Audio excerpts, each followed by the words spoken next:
Vamos falar agora quais são os procedimentos que os candidatos do Conselho Tutelar são obrigados a passar, haja vista que está vindo a eleição por aí? Vamos ver. As eleições para o Conselho Tutelar serão realizadas neste ano de 2023. E para que os candidatos estejam aptos a serem votados e assim se eleger, é preciso passar por algumas etapas. Dia 15 de fevereiro foi lançado o edital, né, o edital número 1 do CNDCA, e dia 13 ao dia 24 de março foram realizadas as inscrições, né? Para você participar do processo do Conselho Tutelar, antes você tem que passar por um processo de habilitação. E o que é que compreende esse processo de habilitação? O primeiro passo é justamente a inscrição, então você tem que cumprir alguns requisitos que tanto o Estatuto da Criança e do Adolescente determina, quanto a legislação municipal. O segundo passo é um teste de sanidade mental, que é realizado com um profissional da área de saúde, um psiquiatra. E a última fase é justamente a fase que é realizada a prova de suficiência.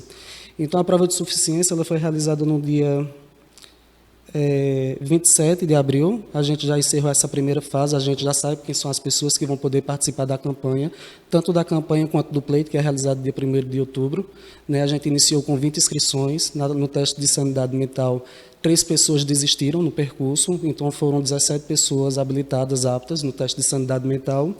E, por fim, no dia 27, quando foi realizada a prova, né, dia 12 agora, dia 12, deixa eu ver,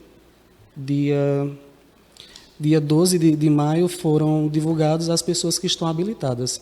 Então, das 20 pessoas que inicialmente manifestaram interesse em concorrer ao pleito, 13 pessoas estarão habilitadas para concorrer ao pleito no dia 1º de outubro. Aqui em Sumé tem uma especificação, né? Nem todos os municípios é preciso fazer essa prova, mas aqui em Sumé... Sim, é uma forma, no mínimo, de analisar o candidato, se ele conhece o Estatuto da Criança e do Adolescente e quais são as atribuições do conselheiro tutelar. Tem município que não faz essa prova, né?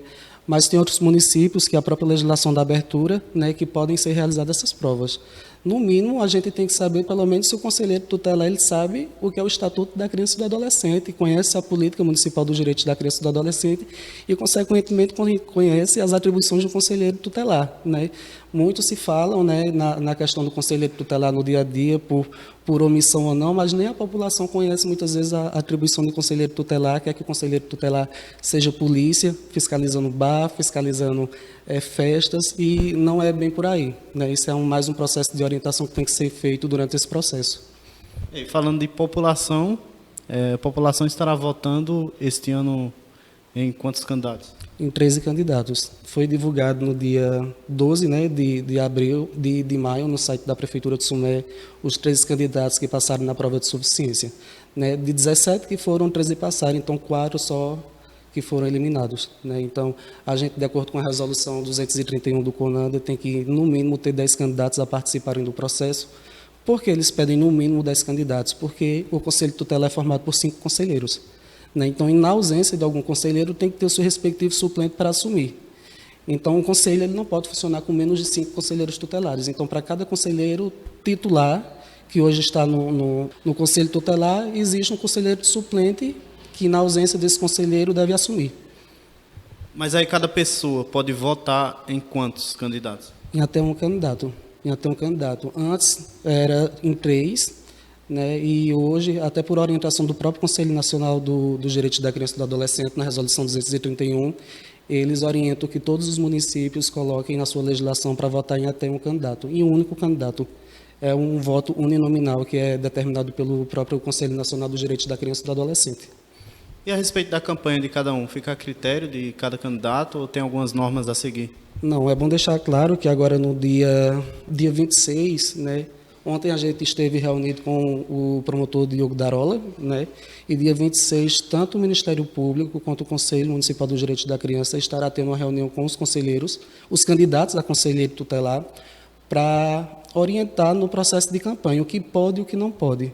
Né? Então, agora, de amanhã a 8, sexta-feira, né, a gente vai estar realizando essa reunião lá no Ministério Público, junto com o promotor Diogo Darola, para orientar os candidatos, né? Depois desse processo, na sexta-feira, eles podem dar início à campanha deles e dia 1º de outubro, né, aí a gente convida toda a população, porque é um voto facultativo, né, opcional, vota quem quer, mas é interessante que a população participe do processo, até por uma forma de autoanalisar, né? Quem é a pessoa que eu quero que cuide do meu filho, né? Isso tudo tem que ser bem analisado. Eu quero que qualquer conselheiro, né, cuide do meu filho. Será que aquele conselheiro ele tem perfil? Qual é o histórico dele na sociedade? Né? Então, tudo isso a sociedade tem que analisar justamente para, né, colocar pessoas que possam realmente garantir os direitos da criança e do adolescente no nosso município. O bom nome do profissional faz toda a diferença, né? Ainda mais quando se trata de confiabilidade, confiar nas nossas crianças.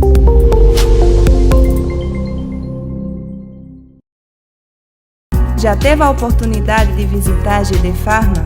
Vem, pois aqui é uma farmácia humanizada e que tudo o que faz é pensando em você.